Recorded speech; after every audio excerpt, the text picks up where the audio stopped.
My name is Richard Medhurst. I've reported on Julian Assange's case since the beginning, since 2020. And I was there at the Old Bailey, I was there at the High Court, and then all the appeals in between. And I was getting ready actually to go to the next hearing on the 9th and 10th of July. And then we get the news that Julian Assange is free. Yes, this is real. He's actually free. He's left England, as a matter of fact. He's on his way now to Australia, and I couldn't be happier. I really couldn't be happier. It almost feels surreal. It almost feels like it's not true, but I assure you it is. Over 5 years he spent in a closet, and to call it a closet is already too kind. 23 hours a day, in solitary confinement, psychologically tortured, physically as well, in the sense that you would let him out only an hour a day. His body decaying. We saw him having a mini stroke during one of the court sessions. It's that bad. So they were really killing him. That's not an exaggeration in the slightest. But he's free. He's free.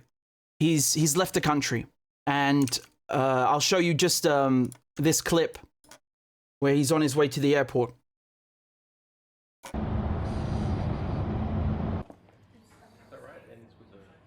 Well, it'll have a number. We don't. Okay.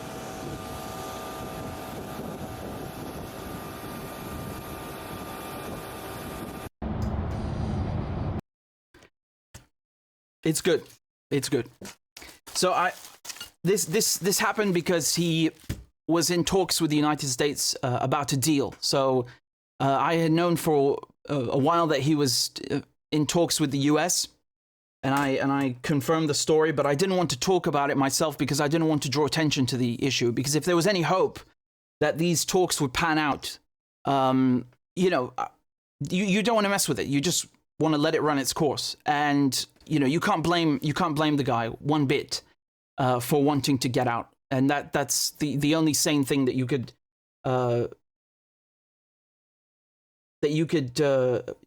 tell him, right, is to get out. And the way this worked is that the first time they offered him an initial deal, okay? They said that you come to the United States and, we will do the whole thing in the US and then you can go free. And of course he turned the deal down because you can't trust the Americans to let him walk free after he's brought to the United States, right? I mean, as a matter of fact, if anything, it sounds like a trap, right? So that was declined. And then the second deal was that he would plead guilty to mishandling classified information, and that afterwards he could walk out of the prison in England, so out of Belmarsh prison in London, and then that's it. He wouldn't even have to go to the United States, so he would just join in via video link or something like that. So yeah, I had already heard this a couple of weeks, if not months ago, yeah, and that's exactly what happened. So they just did it in England. He walked out and went to Stansted Airport and on his way to Australia. I mean, I was in Stansted last week. If you would have told me that Assange would be going through here on his way free in a week, I wouldn't have believed you. I just wouldn't have believed you. But I'm really happy for him. I'm really happy for him because, I've covered this case for 4 years, and there is not a nasty thing. There isn't a nasty thing that they haven't done to him. For example, let's forget the fact that he was just in Belmarsh for 5 years. Before that, in the embassy, the Ecuadorian embassy, they kept him in the Ecuadorian embassy for about 7.5 years, okay? And that's been ruled as arbitrary detention by numerous international lawyers and UN experts. So basically, you're imprisoned, okay?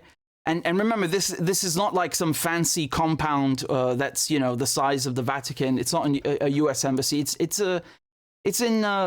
next to Harrods in London. I mean, it's a small apartment basically. And on top of that, they spied on him. So they put cameras inside. They put microphones, directional microphones outside. They did everything. I mean, they even spied on his conversations with his lawyers. So there was, unbelievable criminal behavior on behalf of the US government. Unbelievable, right? I mean, let's say you're a serial killer. Even a serial killer would go free if it were found out that the government was, spying on that person's legal conversations or conversations with their lawyers, right? So even Assange's biggest detractors would have to shut their mouths with this bit of information.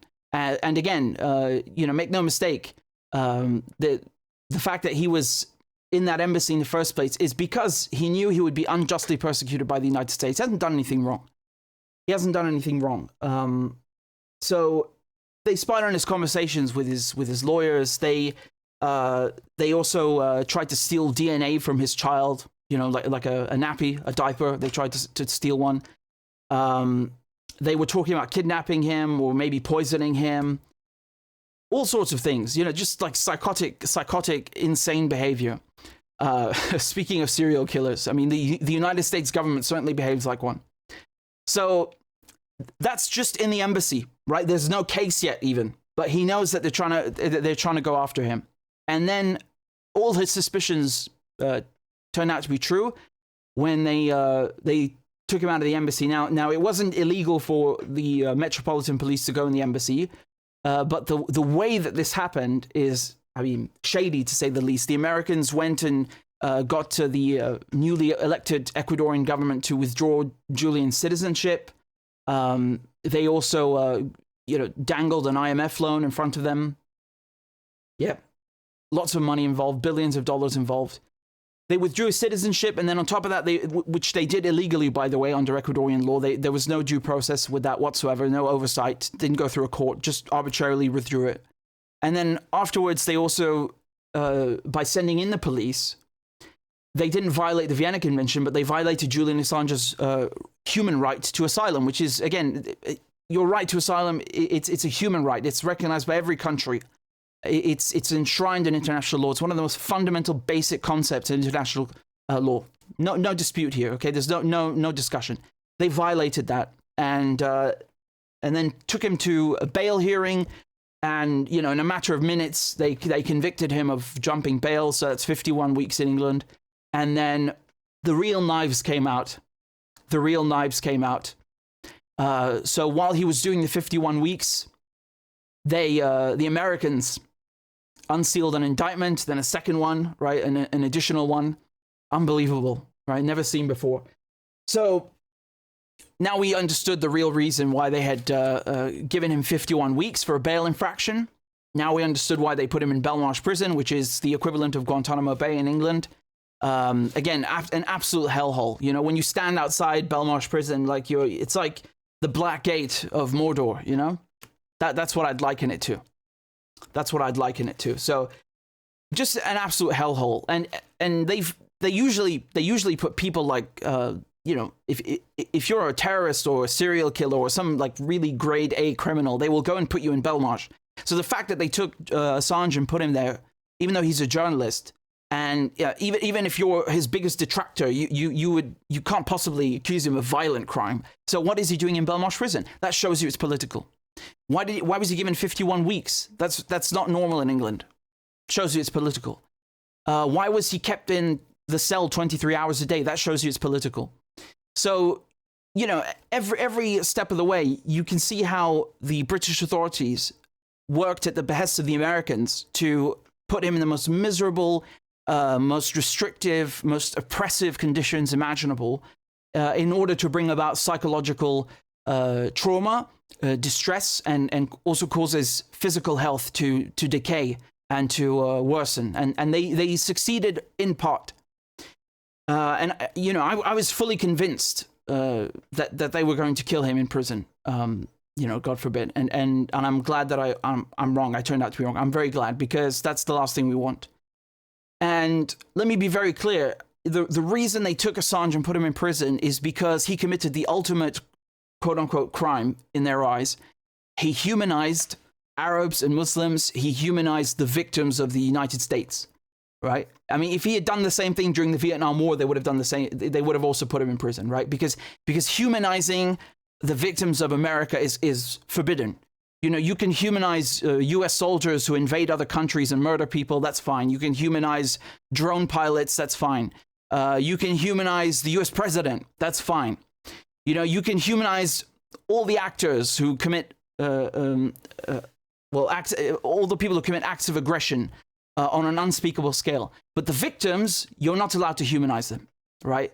So one person, for example, who was testifying during this extradition case at the Old Bailey, Khaled Masri, you know, he was basically kidnapped in the streets of Europe by the CIA. They tortured him. They, you know, sexually abused him. They did all sorts of things. And because of Assange, he was able to prove that in court and get compensation. Not enough for what's happened to him, but nevertheless, you know, he was able to prove it in court. And so they hate him for that reason. They absolutely hate him. So this is really his sin in the eyes of the Americans. It's not that he exposed the secret, right? Depending on the secret that's being leaked, this could be favorable or unfavorable, but to humanize the victims of the United States is unforgivable. Absolutely unforgivable. And that's what he did. And remember, this is Iraq and Afghanistan that we're talking about. This is also Guantanamo Bay that we're talking about. People think it has something to do with 2016. Again, I never talk about 2016 because that's what the media tell you. The case, the law, what they were trying to prosecute him for has nothing to do with 2016. It's, as a matter of fact, it's everything before that, right? It's Afghan war diary, Iraq war logs, Guantanamo Bay files, and State Department cable. So nothing to do with that election. Forget about this. This is media nonsense.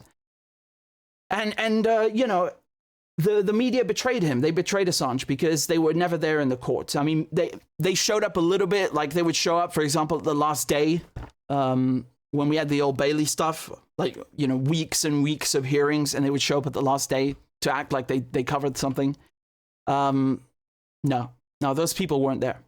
Okay, mainstream media, as a matter of fact, helped the United States. They helped the United Kingdom in persecuting Assange. And these people, they won a whole array, a whole range of accolades and prizes and praise that was showered on them for things that Assange had given to them, right? Again, this is stuff that the Washington Post published, the New York Times, Die Presse, Le Monde.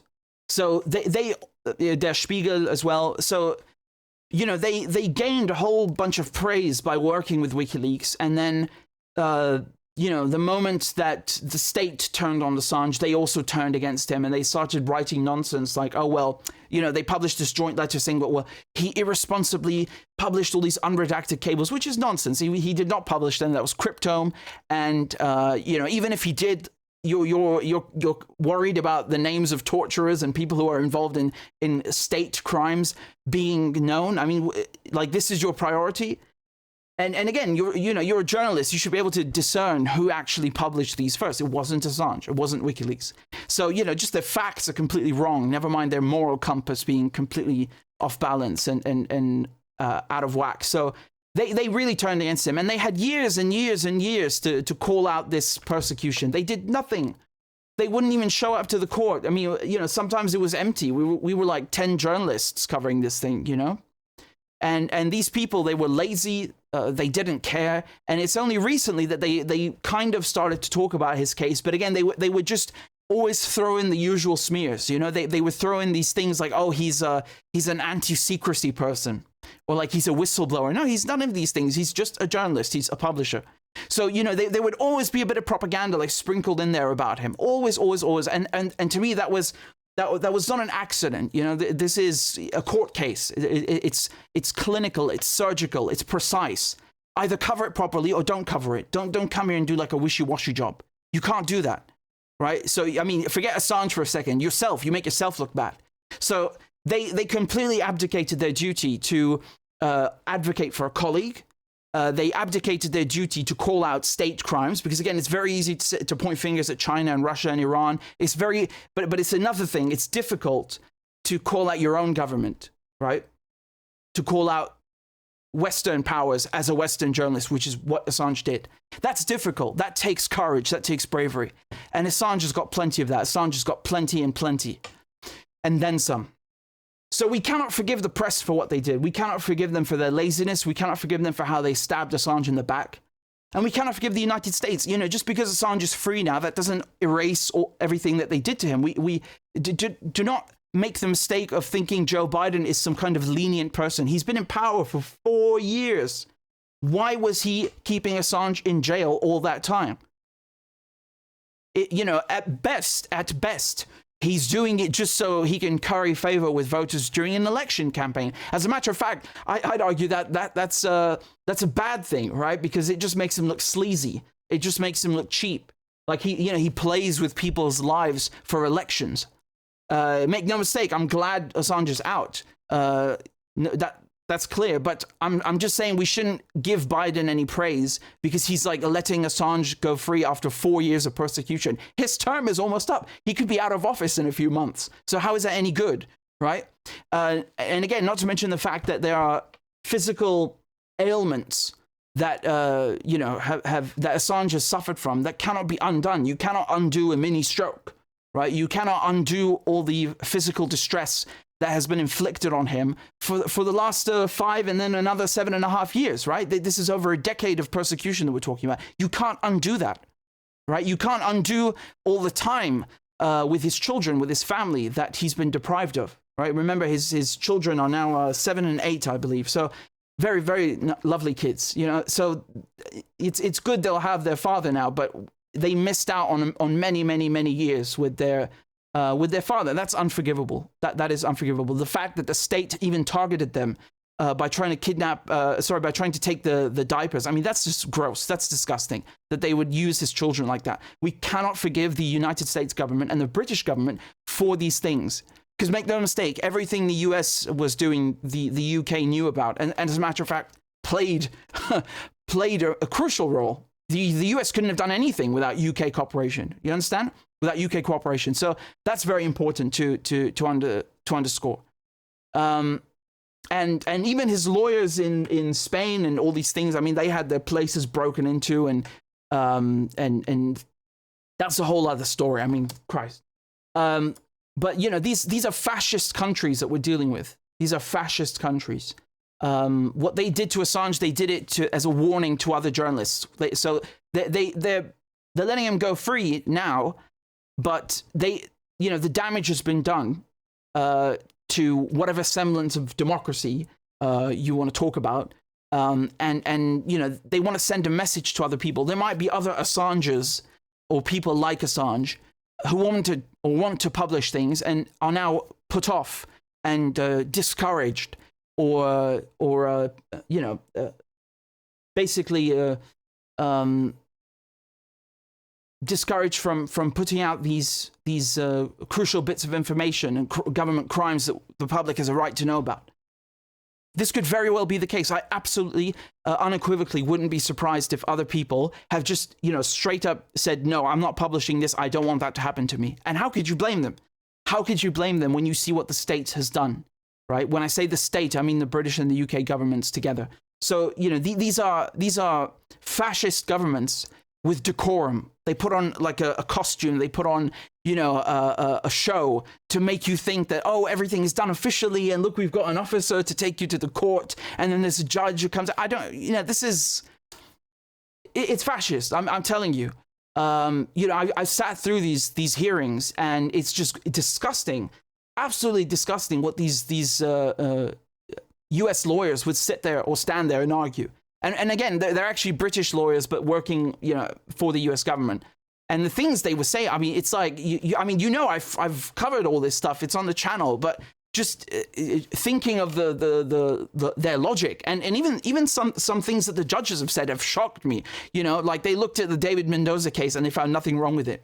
What do you mean you found nothing wrong with it? They promised something and then they broke the promise. You can't trust the Americans, period. Or for example, they said, well, even if the US government want to kill Assange, if he's in the United States, they don't really have a reason to kill him anymore, do they? What kind of logic is that? How do you know they won't kill him there? What do you mean? You kill someone by putting them in prison for like centuries. Yes, that's death. That's a death sentence. So, you know, it's really, really draconian. It's really barbaric, some of the reasoning. And you know, you're just stunned. You know, this is like 2024. These people actually argue these things in court and say these things in court. They actually do that. Yeah. So you should be scared. Yeah. But these are historical times. The whole world is changing right now. The whole world is changing right now. And I find it interesting that they let Assange go now out of you know all the years that have come and go. Although obviously we all wish that there had never been a case in the first place, and they'd let him go much earlier. Because if we want to talk about criminality, I'm sorry, you know, before I go chasing a non-US citizen for breaking some law in the US, even though he's not working there or he doesn't live there, I'm going to go after, you know, people who torture civilians and kidnap people and render them. I'm more worried about that. You should be more worried about that. Yes. Because remember, out of all the people, when it comes to these documents, out of all the murders and all the things that have happened in Iraq and Afghanistan, no one has been prosecuted. Like, not a single person. No one. Only Chelsea Manning and only Julian Assange. That's it. So, you know, you can commit the most barbaric crimes in the US Army against people all over the world, and you don't get in trouble, but the person who exposes the crimes gets in trouble. Okay, I mean, I'm absolutely not okay with that, you know? No one should be okay with that. Unacceptable. And as a matter of fact, Joe Biden pushed for the Iraq War. He was pushing for it in 1998 even. So, you know, he is the one who should be in a prison cell. The United States is the one that should be on trial. I mean, how many millions of people do you have to kill and displace before, you know, you're neutralized or pacified in a sense, right? This is unbelievable that they even have the stones to begin case, you know, court proceedings like this. Unbelievable. I mean, you know, if I were in their shoes, I'd be embarrassed to open my mouth. You know, after all these crimes are exposed, I just never bring it up. You know, and the fact that they bring these things up and then they say that they're victims, they are victims of Assange's reporting is really like the definition of dystopian. It truly is. But these are historical times. And what I mean by that is the shift to a multipolar world. It's the shift in public opinion with Palestine, in favor of Palestine. It's the resistance winning on the ground. We are experiencing, you know, a seismic shift, a truly, you know, watershed moment. That's what it is. It really is in foreign policy, in world affairs, and international relations.